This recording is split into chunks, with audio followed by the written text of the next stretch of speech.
Welcome to Blood, Sweat and Deers, our Cervus-UK podcast. Dom, my old friend, this is our second show. We put one out last week that was very well received, Daniel tells me, that I did with Andrew Venables. And, well, I've known you a long time, since you were a young hack, working at Sporting Shooter. That was the old days, wasn't it? Blooming heck. Yeah, about 10 years ago, I suppose, when we first worked together. I can remember being sat outside a pub in Hampshire, and you said to me, I got this idea to make a deer-specific magazine.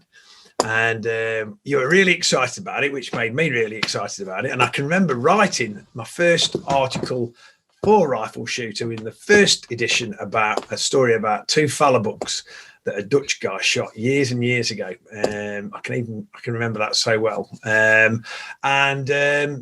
That's since then you've been the editor of Rifle Shooter, and you've moved up to the higher echelons of Archant, the group that owns those magazines. And how's it going? Are you missing writing so much? You do a bit now, don't you? Yeah, I miss it. I miss it a lot, actually. I still do it a little bit when I can, but yeah, I've kind of given up an awful lot of what I really loved about journalism. You know, I've been a journalist for 20 odd years, 10 years in motoring journalism and over 10 years at Archant now. And I was offered the opportunity to step up as publisher, to look after our group of specialist magazines. And, you know, I'd reached the point where I didn't want somebody else coming in from the outside and telling us how to do it. I had my own ideas for what we should be doing.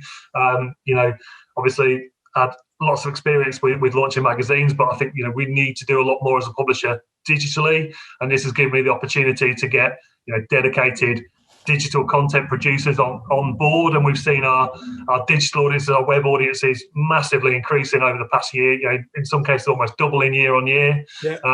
We've just launched our new Shooting and Country TV channel just before Christmas, which is going really well. Really pleased how that's progressing. That's designed to support the magazines, to work in tandem with all the articles that we do and deliver that kind of content to the YouTube audience, which I know you're already way ahead of us with. Well, hardly, but I do remember last autumn, Emily, who's one of your sub-editors, she's the editor of Clay Shooting Magazine. That's how I know her. But anyway, she's been out with us stalking a few times, and she said, I'm involved with this new project for Archant now, which is became your TV channel.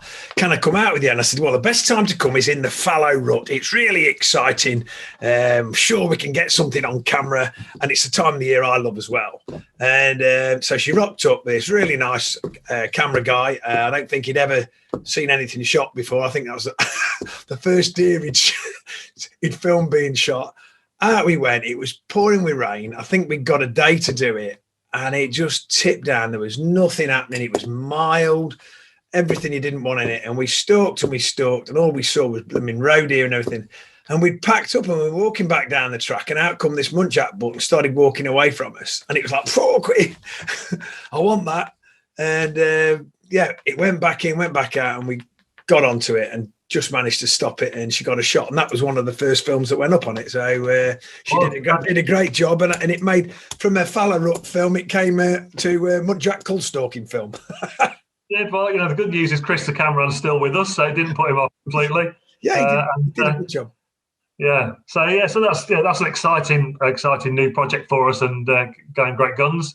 But you know, it's been challenging for us as a business, you know, to try and find ways to work remotely. You know, all our sales teams historically have been office based, and you know, we're now living our lives on Microsoft Teams and Zoom calls like everybody else had to do. And it's been a very, very strange and very different way of working, and we've missed the human interaction, I think, more than anything. You know, we're looking forward to getting back to a point where we can see people face to face, and our journalists can get out into the world, and we can get back and, you know, have a few shows and a few beers. Yeah, exactly. Well, just going back onto that and talking about, you know, the magazines and everything, I don't know, you probably heard because you're in the trade, but I did hear that they're going to close. I did write it right. Sporting Rifle down, aren't they? That was just really sad. I think I know it's your competition. I've known Pete Carr for years, but I've not spoken to him at all. But really sad. I heard they got bought out, and then they've closed it down. And I say it's your competitor, I know, but you never like to hear that, do you? You know what I mean? It's a shame when these things happen. I mean, so Future Publishing bought out TI Media, so that they've got a massive stack of very, long-standing and well-respected shooting titles. And to hear that, Sporting Rifle, Clay Shooting, the Shooting Gazette, those titles will no longer exist as standalone titles. They're going to be absorbed into sister titles. It's really sad because it's part of the heritage of our industry. Yeah. I cut my teeth writing. I freelanced for Pete many years ago, and I think he probably still owes us a few quid from some of those stories. But I still enjoy getting the magazine and reading it, and that kind of competition, it keeps you fresh, it keeps you sharp. You're trying to do a better job than they are, and vice versa. And it's a shame. I know I'm a lot older than you, but I kind of grew up on that. I mean, I grew up with a keeper when I was a kid from about 11 or 12. So I used to have all his old shooting times the week after he'd had them. And I used to, whereas lots of my mates were sort of like out, collecting football cards and stuff like that, I got my head wedged in a blooming magazine reading about BB or what was happening on the foreshore. I used to blooming love it. I did, and it was definitely what pulled me into more. I was always a country lad, but pulled me more into the shooting fraternity. And I was clearing out the loft years ago, and I found some old magazines I boxed up, and there were treasures. Some of those stories still hold, well today, are those guys out on the foreshore, and it was that I actually got a book called, I think, what was it called? Blooming, I can't remember, but it was a wirefowling book with all those nice stories in it, again with BB and all those Eric Begbie and all those guys writing in it. And I used to love reading all those. And it's a shame, but are we now moving to digital? Are people buying magazines and it going onto their iPads? Are they reading it like that, or is everybody watching YouTube? I mean, there's a lot of people out there watching YouTube. That is for sure. It's a massive global audience. People do obviously consume stuff via websites a lot more than they ever used to, and that's only ever going to go in one direction. Yeah. Is there still a place for printed product? For me, absolutely. I'm an inky fingered print journalist through and through, and I got into the game, as a motoring journalist first and foremost, because I grew up as a quite a poor family in Lincolnshire. I was never going to see sports cars on a regular basis. I was certainly never going to be wealthy enough to own one. And to read about, my favourite writers at the time, to read what it was like to drive a Ferrari Testarossa or a Lamborghini, you can almost smell the leather. You can imagine what it's like in those mountain passes. Yeah. And that's what we do as specialist journalists. We want to share these experiences, these amazing experiences, and hopefully inspire the next generation, a young Owen to want to go and build a life, working in the countryside, or a young Dom Holtam to do the same. And I don't think that'll ever change. Our job is, as content creators, to put together compelling, interesting, educational material that people are going to want to read, want to learn about, want to escape into. How that is delivered, that is going to change, and it might be a podcast and it might be a video. As a publisher, I need to make sure we're delivering content in every space. Whatever you want to learn about, however you want to do it, we should be delivering a product to you. Absolutely. Look at us. We're typical of that. I was a shooting business, and I can remember years ago, Ian Harford started coming and filming with us, and he always needed to create, because of the cost of everything, create content very quickly. So I started carrying my own video camera and filming stuff. Dan was a young lad in his teenage years that used to come along and film behind us, and through seeing videos going up onto YouTube, I thought, we see all this stuff ourselves. We call Robux, we call Muntjac, I'm sitting up an eye seat, a big fella buckle walk underneath it. I'm going to try and that's what we did. And that's where we started. And that, led us down the path where we are now. And I enjoy sharing what we do with people. I'm always keen to try and say, everybody thinks you're an expert. You're an expert for the years that you've done with it, but every day is a school day for me. And I see things in the countryside that I think, well, I'll never do that. You know what I mean? Or I'm always learning, and I only ever put out what we do and what works or fails for us, and it's great. We get some negative feedback, of course, but we generally get great feedback, and people really appreciate it. We've just put out a series of how to do films, which actually we did for you years ago. We made an handful of them, didn't we? Setting up a trail camera and that, because the YouTube generation really do want to know the nuts and bolts on video of how they do this, you know what I mean? And what us going out into the wood and, cutting off a rotten tree at waist or knee height and cutting some grooves in it and putting some nails on it and putting a mineral lick on it. We've done hundreds of them, you know what I mean? But people haven't, and they want to know how to do it. And that's that's the Q&A that you get is, well, how do you do that? And why do you cut the ridges in it? And well, as it melts, it pours into the wood, and it gives like a channel. Those kind of things are what they want to know, and that those tips and are what people are hungry for, we find. Absolutely, yeah, absolutely. And again, whether it's in the magazines or on the websites or in video, we're trying to educate people as well as entertain them. And I think as a journalist, I've never felt any pressure on me to try and ever be an expert. My job is to go out and find people like you, people like Andy Crow. People like oh, my hero. But do you know what I mean? And then just what an absolute privilege it is to sit in the back of a pigeon hole and just ask questions and write it down and share that with the world. That's the job, to be honest. I've shot pigeons on and off all my life. I wouldn't say I was a pigeon shooter, you know what I mean? I grew up with a keeper, and but to go and do sort of like a night's roost shooting, or we might get out an handful of times in the year shooting. I mean, now because we create content for businesses that are cartridge companies, gun companies, we kind of have to force it and go and do it. And you're looking for the weather, looking for the flight line. But I'm no expert. And even I look and see, when we do our Canada geese in the late summer, I go and look on what the Yanks are doing and how they do things. And, the decoy patterns they set out for Canada's, it's not Owen Beardsmore's blooming invented them. Owen Beardsmore's copied them, but we've done it and we've seen the successes. And, sometimes the pattern that we've laid out doesn't work, and you have to move the deeks out and leave a bigger hole in the middle of it, and the wind's changed or whatever. But yeah. I think one thing, I love the fact that you can gain so much knowledge about however specific your interest in is. I got into sea bass fishing last summer, and I've fished all my life. I never fished for sea bass. Got really into it, watched loads of videos, learned so much.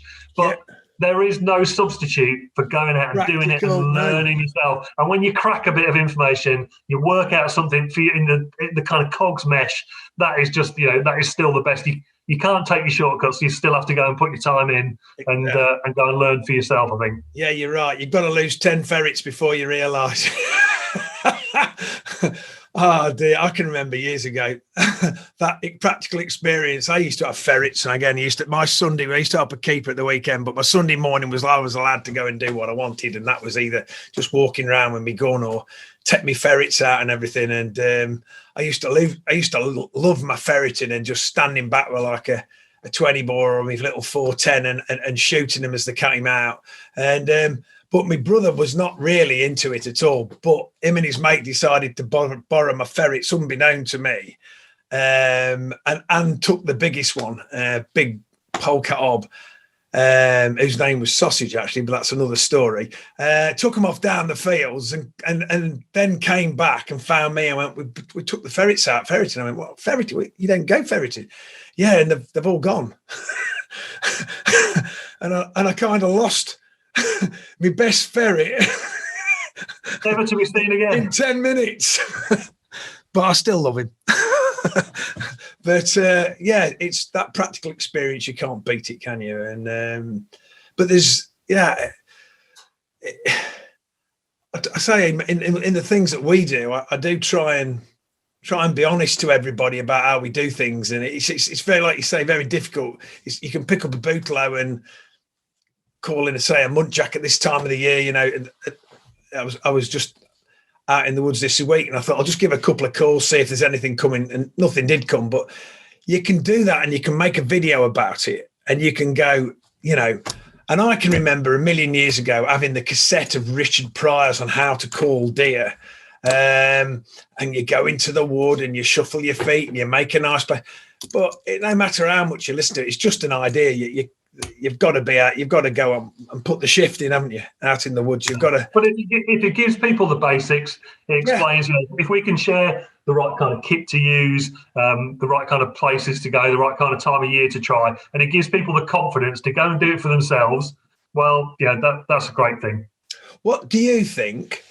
I'm trying to move us on to probably another subject. What do you think has been the biggest change in how we say woodland stalking? I know you've stalked with me quite a few times. What do you think's been one of the biggest changes in woodland stalking and everything in the last, say, decade? Without a doubt, it's been the influx of technology, hasn't it? I think that's, you know, the game changer that is. It's funny. So I started I got back into shooting in a big way. I moved to East Sussex, and my next door neighbour, he used to say that he used to shoot wild boar, and I thought he meant going to Poland or Germany or somewhere to do it, but he didn't. He meant a few miles from Tunbridge Wells, near where we lived. Yeah. And I remember going out with him, and just instantly addicted to sitting in a high seat and waiting for a wild boar to come out onto the bait site, and just awesome. But I did get a few kind of early night visions, you know, like Gen 1 night vision stuff, which was rubbish, absolutely rubbish. This big and about $5,000. Yeah, but the way we did it was, you know, you'd buy an 8x56 scope and you wait till there was a half moon or more, and you shot by moonlight. That's what you did, and it was kind of good because it gave the pigs a rest, and you know, you had to take your time, you know, to make sure you were picking the right animal and doing the right thing. I'm just trying to imagine how different that sport would have been if we'd had thermal. I can remember the first time I shot a wild boar in a high seat would have been with Hans Boulder, and I would have said it was before kids, so it would be over 30 years ago, and it was just as you said. I in those days I had a Ruger 3006. And I had an 8x56 Swarovski on it, thick, no variables in those days. Great big thick black crosshairs with the little ones, the little thinner reticle in the middle, and you sat there under the moon or the half moon because full moon was too much, and they were. It would have been late summer, so early September time. Sitting out with him. It was either red hot or freezing cold, and I used to go every year. And no thermals, no nothing. The first thing you'd hear was of the pigs coming close and starting to have a bit of a smell. And then they'd come, and I can remember the first time they come, he's like, nudge me, because they're on the food. And I can remember looking through my scope, and it just looked like a telly that you pull the aerial out the back of it. I could not see nothing. And I would have been a guy in me late 20s then. You know, my eyesight wasn't as bad as it is now. And trying to find this boar and my first shot on a wild boar was a complete disaster. And I waited and waited for this pig, and I kept looking. He's going, you can hear this blooming Kyler. We later found out to be a Kyler that was eating the maize that they put out next to it. And he said, there it is. And I said, yeah, I could just make this dull shape. And like, but which is the front end? And it was like, it's 40 meters away, Dom. You know what I mean? And I'm watching, and I was trying to just gauge it, and I really couldn't. And I was really being encouraged to take the shot, and I was confident its head was down. Boom. No silencers in those days, you know, big flash of light. It hit something, and the actual pig ran at us and hit our tree, and our old tree shook. The high seat was fixed like a pallet in a tree. It wasn't, and off it went. And like, Ants was like, oh, fantastic, you've definitely got him. Anyway, we left it half an hour, went down. There was blood, but it wasn't good blood. We went off and tried to check round. He called for the dog, the teckle, and they came and looked. And they said he's injured and he's strong. We're going to have to leave it till the morning. Anyway, they found it the next morning, and I'd got it completely the wrong way round. So I'd shot it what I thought through as a shoulder, but I'd shot it right through the guts. And it had died, and I'm not proud of the fact. But that was my first lesson on pigs. Nowadays, flipping heck, you know what I mean? Is the thermal technology that people have got to be able to still take the shot through the scope, but to know how they're feeding and what they do, you know, and somebody, if they're with you, spotting them, you know, it's incredible. For me, the thermal has been a game changer. Yeah, you know? I have to say, despite the opportunity that I had as a shooting magazine editor to have access to this technology, it is one thing I've not yet added to my not inconsiderable kit list at home. It is my own thermal, and I think it's because I'm a recreational stalker. You know, you're a professional. Yep. You know, I help with management on the ground that I over, but for me, it's an escape. It's sitting up a high seat or going for a stalk. It's about forgetting about work. It's escaping to the countryside and getting some peaceful time just for myself. And so I'm almost happier to do it the old-fashioned way, if that makes sense. Yeah. I almost want the odds to be stacked in the animal's favour still. I didn't go charging towards thermal. I mean, I was the first clients started coming with thermals. You know, the guys that are shooting roebucks and trophy animals can generally, afford good kit. And it was these flares started popping up. It's probably 10 years ago? I don't know. These handheld flares, and I had a couple of Belgian lads that come, and they used to sit up the seat with me. They used to come from Muntjac, and they'd go, "There's nothing here." I'm like, "What?" I said, "We've got all brambles, they'll be out in a minute." And he goes, "Have a look." And there was nothing there.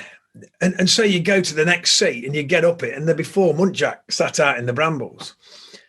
And so it was driven by the fact that I was beginning to look an idiot because they got this technology that showed them. And then I started off with a flare that I got off my mate secondhand, and all it was, you could spot a little bit of a heat signature.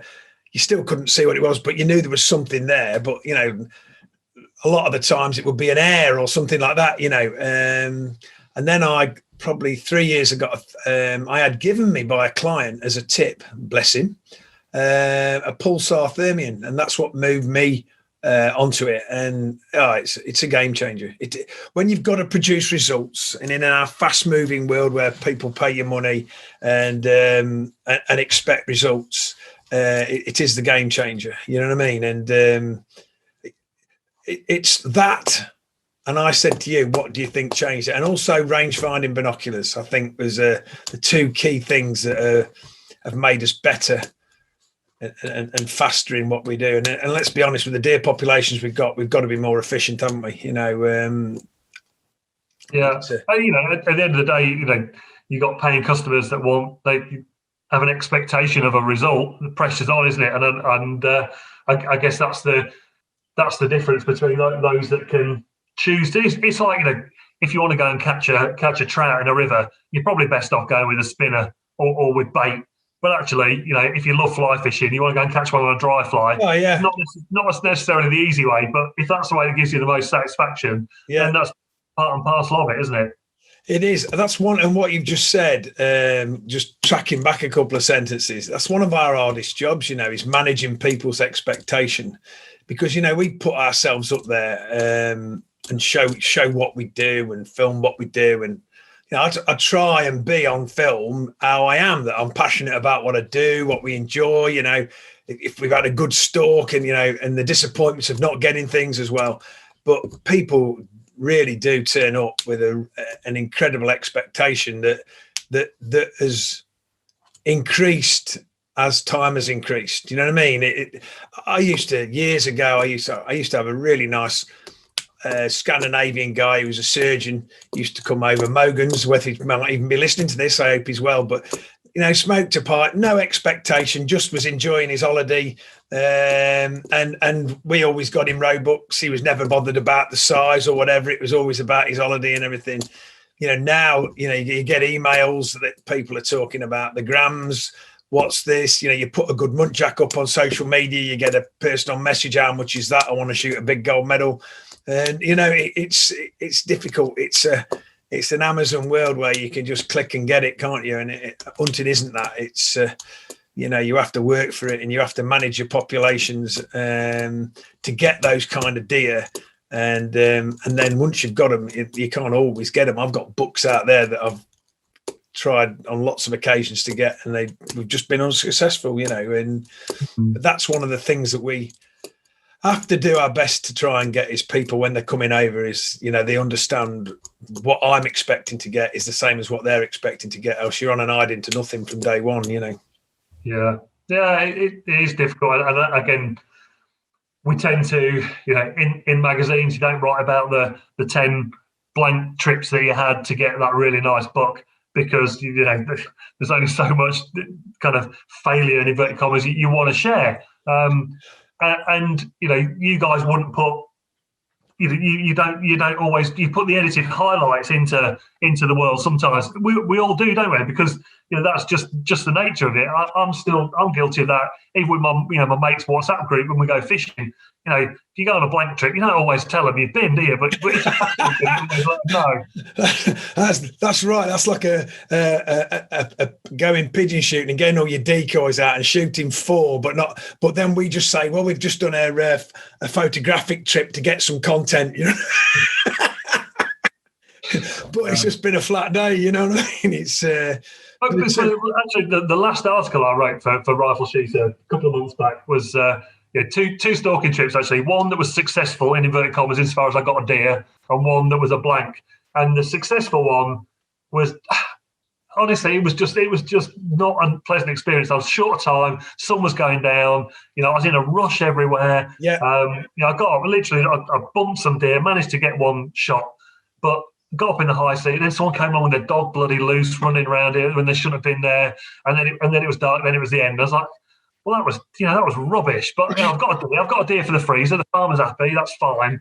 But it was just not a nice experience. No. And I went and had a couple of hours wandering around, got nothing. Saw loads of wildlife. Lovely morning. Got back just feeling on top of the world. And for me, that's what going out is about more. It's about the experience as much as anything else. I totally agree with you. We've got our little family shoot that I'd run with a mate, and we put a few duck down. We're blessed with having a big reservoir within 3 or 4 miles, and we get a lot of wildfowl on that. But it's a little rough shoot, but we've got quite a few ponds. But we're blessed with December, January getting an awful lot of teal in. And they're not reliable, and you can feed these pit holes and they won't come, and you cannot feed them and there'll be 100 teal on this pit hole, you know what I mean? And I really missed that this year, and we could and I've had such good times up there and come back with a brace and half of teal or something like that with my mate, or we've shot 5 or 6, we had a red letter night and shot 8 teal. How they come in, you want them in skeet gun or a tennis racket more than a 30-inch sporter, but those are like you say, I think it's the ones that you don't prepare for, and or you haven't got any expectation of, and when you do get something, that's when it's really special, isn't it? It's I've done it with trips abroad when I've gone. If you look on our YouTube, it's In Search of the Czech Red Stag. And when I was 50, one of my mates offered me to go over for a red stag, Leonard, who all the guys that follow me, that's where we go over to the Czech Republic. And he's my mate. He's an Austrian count and has been for years. I've still shown with him, Owen. Oh, yeah, of course you have. Yeah, of course you have, Len. Actually, I perhaps shouldn't say this, but he hasn't been very well. He had an accident in January where he was installing a camera, bless him, on a tree. On one of his paths up on his snowy routes, and he was a bit reckless and did it off a little ladder, and the ladder slipped away and he fell down into the forest off the track and hit himself on the tree stump and ended up not being able to having to crawl back up to his car, which was only 30, 40 meters away, but he didn't have a phone with him, and they had to go, they all had the air ambulance and everything in. He was in hospital. He broke all his ribs collapsed. He punctured a lung, and he was very lucky he's alive. But he's doing really well now. And he sent me a video last week of him walking. Looked like he was walking on the same path that he'd actually had the accident on, with a set of skiing sticks, and getting his exercise in. So, but normally I would have seen him this time of the year, as we normally go over there skiing. But of course, we haven't done any travel or any lockdown or anything. But yeah, I lost my thread a bit about where you check red stags. Oh yeah, so we're talking about disappointment. So I went for 3 years after this Czech red stag. Absolutely stunning area in a place called Lichky Hora, which means Eagle Mountain, which is northeast Czech, right on the Polish border. In fact, Leonard used to love the fact that there were Polish stags coming to the Czech Republic onto his Hinds. And I went, we had the most fantastic trip socially, and the stags were roaring. It's incredible because it's very hilly ground, and the stags are all up on the tops of the forests. And then at night, they come down in the night onto the fields and meadows. And then before it breaks light, they go back up through the forest, and you have to try and cut them off. And we saw dozens of stags, and never got the stag I was after, which was an old, mature, all the young, too young, not enough points, not as what the continental stags are like, you know what I mean? And I think the third trip I went, on the first afternoon I went out with the guy, Stanek, who took me out every time, great guy. And he said, your stags, I've been watching it. He's been in here all week. I'm like, oh, this is good. We're going to get him done in the first outing, and I can have a very social week then. And we literally stalked in, and there in this clearing, you can see all these hinds coming in and out of this thicket. And then there appears this stag, and he's like, you couldn't hear him, but you could see his head going back where he was roaring. He was about 300-400 meters away. We stalked in. He's massive. I said, I can take him from here, Zanik. He goes, no, we've got let's go and hunt him. We never saw him again, Dom. We never bloody saw him again. So I never went back, but it is definitely on my to-do list. I took Mickey Davis with me, who you also know. Mickey, on that trip, shot an absolute belter of a stag. But I think there's 3 films on our YouTube channel called In Search of the Czech Stags. And there's plenty of footage on there, but there is not a kill shot. Which, as you know, on an hunting film isn't good. But sometimes you can talk about all the stuff that you're doing, all the kit you're using, but sometimes you've got to get a result, haven't you? That's part of it. You're absolutely right. Especially if, and I'm not. I'd never describe myself as a journalist. I am a writer. I would never describe you as a journalist either, Owen. But I would write about my experiences, and there's an added pressure there when you want to try and get something out of it more than just your hunt, you know what I mean? And because everybody wants to read about success, don't they? And that it paid off. But I think the more interesting ones sometimes are when it wasn't successful, you wrote a really interesting article for us about a client stalk that had gone wrong, and having to use the tracking animals and stuff, and how much you learn even as a professional. From when stuff goes wrong. I think sometimes we need to be honest, don't we, and say, actually, we don't always get it right. Sometimes you pick the wrong day, you pick the wrong place, you make the wrong choices, and sharing those experiences helps other people to understand, how they can improve.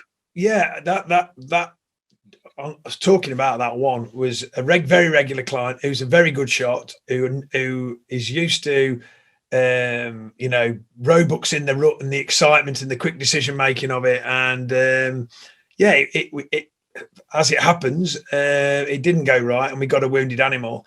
And at the time, this was when my dog would have been 12, Basha.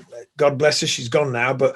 I stupidly had never come up with a backup and got another dog trained. So she actually tracked it, and it disappeared into some. It was May into the standing oilseed rape, and so I called UK DTR, Tony Lowry, and who came out immediately. And I was so impressed with the UK DTR and their backup service and what they do. We decided to kind of document it because Dan was there filming as well. We've still never put that out as a filming, to be honest. It's one of these ones that's still in the can, but I think we got two articles, didn't we? And I can remember having that conversation with you. I said there's so much about it because we'd actually lost this deer and it was only slightly injured, and then found it again and still didn't manage to dispatch it. And then another guy came, Deck Marlowe, with his big Hanoverian Kong, and he got it. And those guys never judged us. They never. We just went through it all, and how I tracked deer was nothing how they tracked deer with the details they had up for. And it was really, like you said, for me to learn as well. And I've changed. I've got a new pup now, she's 10 months old, Lola, and I'm doing it very much how they would track now. You know what I mean? And they're an asset to you. And again, I'm always promoting them, and I'll try and if I see anything, I always like and share what they do. But they do a fantastic job, and whenever I see a post on social media that UK DTR have been successful, I think it's fantastic and good for us as responsible stalkers. That you should, for the guy that's perhaps got a bit of an ego, swallow your pride and want to know where that deer is and do your very best to put it out of its misery, and follow it up. And not all deer that they go and track and find are a bad shot. It's just, thick cover, and, you're shooting stuff in May, roebucks in May, and you, like I just said, you got oilseed rape that's 5 foot high and, 100 acres next to a piece of woodland. It's difficult to find them, It's, they're a real asset, and long may they continue and thrive. One thing I was going to ask you, Owen, as well is, locally to us, we seem to have seen an increase in deer numbers, particularly over the last year. Obviously, it was quite mild last winter and a good spring, and then not as many people out stalking over the past year because of the pandemic, and the demand for venison dried up. So a lot of people that would cull animals for money to sell into the food chain have not been doing it as much. I'm seeing a lot around at the moment. Is that something that's being replicated, for you and your contacts across the UK? Yeah, I mean, I've for definite. It hasn't helped that the venison market fell away way before Christmas this year. Lockdown was a judgment that I respect anybody that we made a call on it. Was it essential for us to travel as a group of stalkers, albeit in different cars, to an estate and try and do a cull, and we decided not to do that. And we've operated differently this year, where got the local guys to bits of woodland have just dribbled carcasses through the game dealers, but the guys that have got ground, who haven't stalked them for whatever reason. I see what goes on social media a little bit, and everybody about the prices. Game dealers turning them down, grading even them carcasses even at £1 a kilo. They were still knocking them money off, and it just hasn't encouraged anybody to be out there.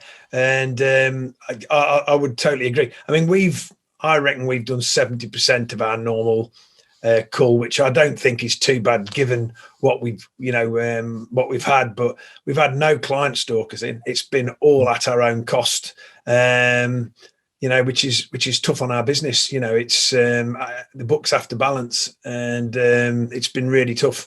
And I'm fingers crossed, hoping that we will be out with clients for the rut. And I've said earlier, it's I've got lots of bookings since Boris issued his roadmap a few weeks ago. There's been a lot more interest in what we're doing. The foreign agencies that I work with on everything: pigeon shooting, rough shooting, grouse shooting, walked with grouse shooting, stags in Scotland.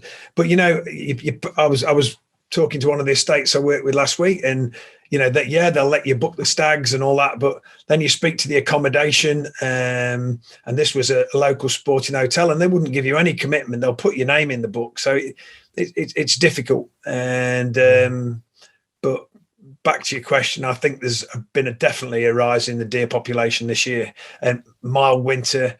We'll see. I mean, I think people are going to roll the sleeves up and next season and get stuck in. But again, I think until we've sorted out the what we can do with our venison, it's a tricky one. There's only so much even the recreational stalker can do. I'm blessed with some long established contacts that I have, but even me, I've been advertising the occasional muntjac and roe that we shoot through. I think I told Andrew last week on the other podcast, through giving up the game on Facebook, and I've stuck with £2 a kilo, and I've got a list of names now of people who want carcasses, but we're now in March, and people don't buy game much later in the season now. It's a difficult one, but I think we're going to have to really get stuck in next year. We'll see what we'll see. I would imagine that all the gamekeepers that didn't get to have the game shoots through, if they've got deer and that's part of their remit, will have been able to get on top of the cull better than they would other times of the year. You know what I mean? But we'll see. But certainly on my ground and the people I've spoken to, the people haven't achieved the cull.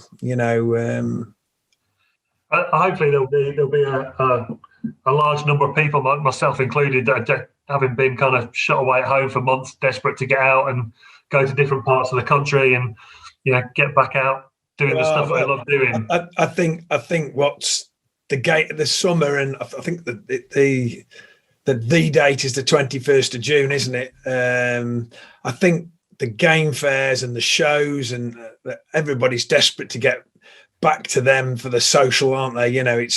It's what we do is our field sports, whether you're into your game shooting or whatever, you like to discuss it with your mates, don't you? You know what I mean? It's and what you've achieved, or it's very social. So I think the last show I went to was a British Shooting Show, which was a year last January, and then everything got cancelled, didn't it? So, but I did see that the game fair is going to go ahead hopefully this year.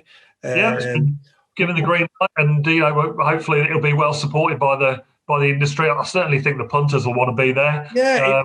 It was a shame because I saw last year Ian Harford, who I worked with quite a bit a few years ago, and who was Countryman Fairs, had got this new type of country show called Countryside Rocks, which was going to be like a festival hybrid with a game fair. And I was really looking, because that's only going to be at the venue of the Midland Game Fair, which is Weston Park. That's not far from us. I was really looking forward to going and seeing how he was going to do that, but that got cancelled, didn't it? And so I like going to the game fairs, and I think everybody will, once we come out of this lockdown, will be desperate to get out and There's a lot of people have been fortunate enough not to lose their jobs, have been able to get through in kind of intact professionally, who have saved money because they haven't been able to take people out for dinner, or they haven't been able to go on holiday, and they want to get out there and they want to spend money on things that they love doing, and they've missed those experiential things. I know I have. So I'm the most sociable person on earth, but I've missed interacting with like-minded people and being able to get out and treat myself to a new gun or a new set of binoculars or whatever it may be. Well, let's hope that. I mean, I don't personally know, but I say I've seen what I've seen, that people have been buying, because they've been locked down. They've been upgrading the scopes, reselling the scopes, and this time last year, I had a bit of a sort out and put a couple of guns on Gun Trader, and they were nothing special. One was a Greener 410, a little 3-shot one. You know what I mean? I was just having it. I'd never used it for years. It was one of my really old guns, and it was just sitting there doing nothing. I put it in, it was gone like that. It wasn't. I thought, I'll see how that goes. and that made me look at that gun trader site, and you could see the amount of stuff that was moving through it. So people were at home, but they were, they were definitely buying and selling kit. But like you say, I think it's just the experience that they're missing. But we'll be out there. I hope that these estates that have had a tough time and a tough winter can continue and carry on with the game shooting. There's a couple around us that November, December, when they shut them down again, said we won't be continuing next year. But I hope that changes, and they do. But it's end of the day, it's they've got to stand up, haven't they, financially? It's if it's a loss-making business like anything else, and times are tough, then decisions will have to be made. Cool, yeah. Nature of it, that, like I said, the hope is that people have missed it. They want to continue to do these things, and I think for anybody who loves shooting as a sport, now is the time to show that support and commitment. And there's a lot of retailers out there who are going to need that support from customers. Whether it's magazines, whether it's your local gun shop, whether it's your local country show. Yeah. I think we owe it to those people that have had such a tough time to go there, put our hands in our pocket and go and attend and go and buy something, and go and buy a venison burger from the stall that's there, and support them, because if not, they won't be there the year after. Yeah, I mean, we help one of the cartridge manufacturers with their social media, so we tend to watch. And obviously, we're just going into the spring, light nights. The clay shooters are coming back, so you see all the excited vibe that's coming there, because that's their season starting, isn't it? And they've got a date, haven't they? Which I think is, I can't remember what it was. 29th of March, I think. 29th of March, that's right. And by that time, of course, it'll be 7:00 before it's dark.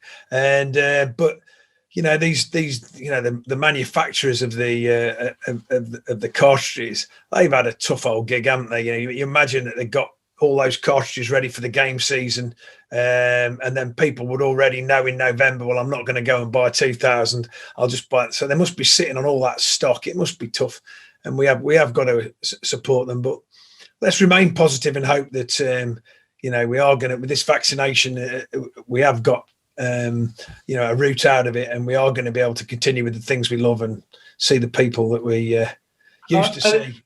Yeah, and I think it's reminded everybody to value some of those things.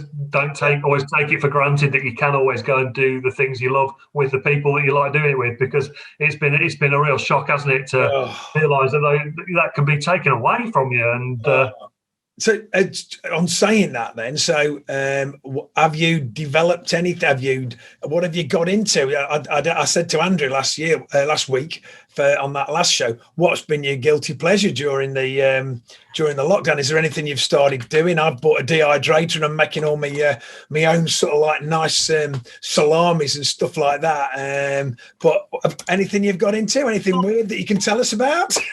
Well, I won't tell you about the really weird stuff, though. I think it's a family podcast, isn't it? It's been. I spent my life on the road. The past 20 years, I've pretty much spent my life working away from home. Yeah. And I live in Lincolnshire, but my offices are in Wokingham, in Berkshire, and in Cheltenham. So 3-4 days a week, every week, I'll be away. Well, I've just spent a year at home. I mean, my poor wife. But I suddenly find you've got time on your hands, and I love cooking, so I spend a lot of time cooking and perfecting new recipes and stuff. I've been teaching myself to play the piano. I learned to do the Rubik's Cube. Wanted to do that since I was a kid. Really? To do the Rubik's Cube. That was a big moment. I think it was April 28th last year. I cracked it for the first time. And you kind of, anyone who's a bit competitive, I was doing it all the time. I got quite good, and I was timing myself. And I got down to, I think my fastest solve was about 1 minute 20 seconds. I was like, that's pretty fast, right? 1 minute 20 seconds. I thought I'll just see what the world record is. So some kid's done it in like 4.5 seconds. Really? 4.5 seconds. Wow, I'm gonna review that and make sure that 4.5 seconds. His hands must have been a blur. Remarkable. So once again, I realised I wasn't as good as I thought I was. I know a lot of time fishing, and as we've discussed many times, a lot of miles on the road. Have you had your Fender out? Have you been giving it a bit of... I haven't got a Fender actually. That is, I've got a couple of Epiphones. I've got an old Gretsch, which I love very much, and an old Hofner, but I haven't got a Fender. I have been looking, I'm not going to lie, on eBay and Reverb and stuff like that. Well, it's bizarre because the only reason I said Fender was I don't know, you know how I end up in an evening sometimes. The wife reads a book and I'm sort of like on my iPad having a bit of drift around YouTube. And I found there was something linked me to Nile Rodgers and Chic, and I started watching that. So I clicked onto Nile Rodgers, and he got a podcast. He got like a Fender sponsored guitar thing, and he was showing you how he'd worked with David Bowie for that 1980s classic Let's Dance, and he developed it. And I'm not into guitars, you know what I mean, and I don't play any instruments apart from my hunting horn. End of the drive, and it was brilliant, and I was that impressed with it. The next day, I said to my missus, "You want to watch this?" She plays the piano. "You want to watch this, Nile Rodgers? Do this." And awesome. Anyway, that was my bit on Fender. So you played the guitar, you've done a bit of cooking. I know you've got back into your running, haven't you? Yeah, I did the first lockdown, definitely. I spent a lot of hours pounding those empty roads. It was so nice not to have cars shoving you in the verge. Yeah, and I really enjoyed that. Actually, it's a good escape, and as we said, it's good to keep fit for getting up. Has Archant got a running magazine? It hasn't, no. Listen, I'm not going to be starting one of those either.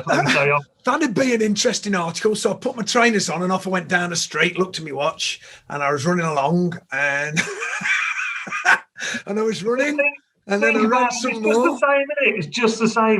The kids Turn the corner. The kids have got from running. You know, all the technology. You know, the different. Honestly, they're just as obsessive as we are. Yeah. About those things. You know, your lads are into their long distance running, aren't they? Yeah. And I'm sure they spend a fortune on their kit as well. They do, yeah, they do. Our Tom's the marathon man, and then our Dan's doing hopefully our Dan's doing his half Ironman. I don't know what that's called. Is that an aluminium man? I'm not sure, but anyway, he's doing that. So he's any spare time he's got. They run together. We've got my youngest son Will. He's at home and. He's the rugby playing one, but he's out in the gym and he's not the runner, but he's keeping himself fit. So I'm the most unfit of the lot of them, and yeah, but I'm all right. You know, I'm all right. I don't feel too bad, and I certainly get my steps in, especially when we're out in the woods. And I really realise my fitness when I know I've got a big hunt coming up, and say we're going to Austria, or this year we're going the French Alps. And so in the summer, I really try and get my back on the running machine and do my couch to 5K or whatever it is. And you know when you're carrying some timber and you start them climbs, them little steps. that trip I did with Len in the Austrian Alps for Chamois, because I grew up in Lincolnshire, like I grew up below sea level, I think. Yeah. And you're up at 2,000 meters, and the air's so thin. And everything, the snow was deep when we were there. It was like -10, -15, waist deep snow in places. Climbing up vertical stuff. It was tough. Didn't you go in? You went in November for the rut, didn't you? And they had early snow. I remember you going. That's the Dachstein region, and it's I've hunted there a lot for chamois, and I've had some fantastic. I've never had a bad time, is the honest truth, but I had some fantastic times. But those guys, when the weather comes in, it's really. I'm glad that I'm with people who know what they're doing. It's but they take it nice and steady. But it's a big day out, and you are constantly climbing, and of course you've got to extract as well. So it's a chamois. When you walk over to it, you think, oh, it's not much bigger than a roebuck, but believe me, when it goes in your backpack. It's definitely a lot heavier. It's like a roebuck with 2 muntjac with it. I remember doing a drag out with Mickey. Actually, he shot a nice chamois, and Len said it's at this forest road about like 2 kilometres away, but it was 2 kilometres straight down basically, and trying to drag this animal down. We didn't have a backpack, and it was hair raising to say the least. I've been with Leonard and shot years ago and shot a chamois, and it's been snowy, and he's kind of pulled it down behind him and guided it down and technically let it tumble, so to speak. And I can't keep up with him bringing a chamois down, and I'm just trying to get down, if you know what I mean. It's, they're horses for courses, that's what they do. And but you definitely need a level of fitness. And as Andrew said last week, you need a level of shooting ability when you go to the mountains. You've got to practice before you go. It's no good rocking up and, being a woodland stalker like me and shooting everything between, 40, 50 metres out to 150 metres. You've got to go there and you've got to know your gun. You've got to know your round. And, it's... So that's about how our sport will develop, the idea of there being kind of more simulated stalking, so the Continentals have their field shooting, and where it's slightly competitive, and you get to shoot from kneeling, sitting, standing, improvised positions, high seats. I really loved that when I'd done a bit in Denmark a few years ago for a story. It was really challenging, and it made me realise there's very little like that in the UK, and as a way to improve your all-round shooting skills, because it was ranges from 30 metres to 300 metres, and from any position you can imagine, and it was scored. Do you see that kind of increasing in popularity in the UK? Well, on one of the estates that I managed down in Hampshire, up until last year, we had a sporting rifle challenge that was run through the estate agents and the estate, and it started off as, I suppose, about a dozen or 15 people come into it. And the last time we did it, I think we had something like, the team is 2 people, and we had about 20, we must have had 50 people through it. So 25 pairs of people through it. And it was set up in a valley, and it was all steel reactive targets. And it went from foxes. There was a real good combination there. And but we used to have the guys that were into the home loading turn up, the guys that get the little wind thing out and everything. But each year we tried to develop it. So you had to shoot a fox through the pop hole of a Land Rover, a head reactive one. And the keeper, Paul, was really constantly trying to develop it and everything. And then we, to mix it up a bit, all the guys that can shoot off the bale at a distance with their target rifles and, shoot the fox target side on almost, we then had to shoot off sticks. And then so there was a bit of a balance there, you know what I mean? And it was brilliant. Everybody loved coming to it. But that was our own little thing that we did. And all the money went to a charity. But I was not I'll say the biggest supporter of it. It wasn't my bag to start off with. It was, and it used to be sort of like in the springtime when I was busy trying to find my roebucks and stuff like that. But in the end, I used to really look forward to it, and it was great fun. But there's more and more of these places popping up where the reactive targets and these steel targets. That's what I say, what we discussed on our last podcast, and long may it continue. And I hope more, places where they've got, a distance you can go and have sort of like you say, a sporting, like the guys go and have a sporting clay shoot. They can do the same with their rifles, because practice makes perfect, for sure. Definitely. That's one thing I'll definitely be looking forward to doing as well, getting out on a few ranges as well. I've not been to shooting range for a while, and challenging myself to improve a little bit. What's your go-to? What's your rifle? I can't remember. You were a Blaser man, weren't you? Yeah. I've got a Blaser R8, which I use for most of my hunting. Yeah. I've got a little Anschutz 17 HMR, which I use for rabbiting. And I've got it's a Tikka action with a GRS stock and a long Schillen barrel in 243 Ackley that Chris at UK Gunworks built for us years ago as a kind of project gun, and I've shot that out to about 800 meters, and that's good fun. I know. I say I'm not a long distance shot, and I have to practice before I go. But it's rewarding, isn't it? When we had that day that when we went to Andrew's facility in Wales, and we were shooting targets, at distances I would never normally shoot at.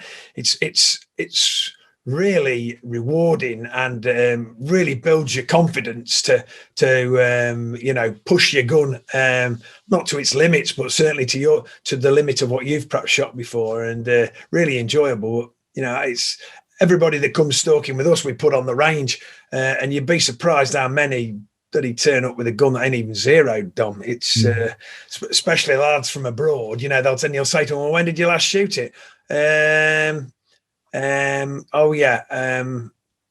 October, and they're come for Roebucks in May, you know what I mean? And it's like, bloody hell. So it's I think it's one of the key things is for the guys to practice and know where their guns are if they're going to go out. There's some incredible kit out there. I mean, factory ammunition is so accurate now. Factory rifles are so accurate. Even at the cheaper end of the market, you can spend a few £100 on a rifle that will shoot, through your thumbnail at 100 meters with factory ammo, no problem at all. Scopes are fantastic. We've got rangefinders. We've got good binoculars. We've got all those things, but it's no substitute for learning how to actually use it. And that's where facilities like Andrew's and like him, who can help you make the most of that equipment, make the most of your ability, because when it counts and your heart rate's up and you've just walked 5 kilometers and you've got the buck of a lifetime in your crosshairs, it's not the same. So the more training we do, the better, for sure. I also, if you're going to stalk with us, I always get the guys to shoot sort of like 50, 60 meters off sticks as well, because most people, a lot of people haven't done that either. You know what I mean? They've shot on their range and or prone or off a bipod on the tight zero. But if we're going out into the field, we have to do that, and so that is also another thing that you have to train with. Because that ends up being your platform, doesn't it? But now I've been very surprised with guys that have come to us. Have some incredible shots that come to us, but we also have some guys that come that shoot a handful of times each year, and that's when they arrive. That's when they start to think about the shooting, and it can be a challenge for us, Yeah. Well, I've thoroughly enjoyed this chat, Dom. It's been great to catch up with you. I appreciate it because I'm not signing your invoices anymore. You've not been calling me as often, and obviously, I've not been going out stalking, so therefore I haven't been pestering you for a favour for a trip out somewhere. So it's been nice. I've really enjoyed it because it was one of our lockdown. Should we do these? We're very late coming to the table with podcasts. Is it a podcast? I don't know. It's.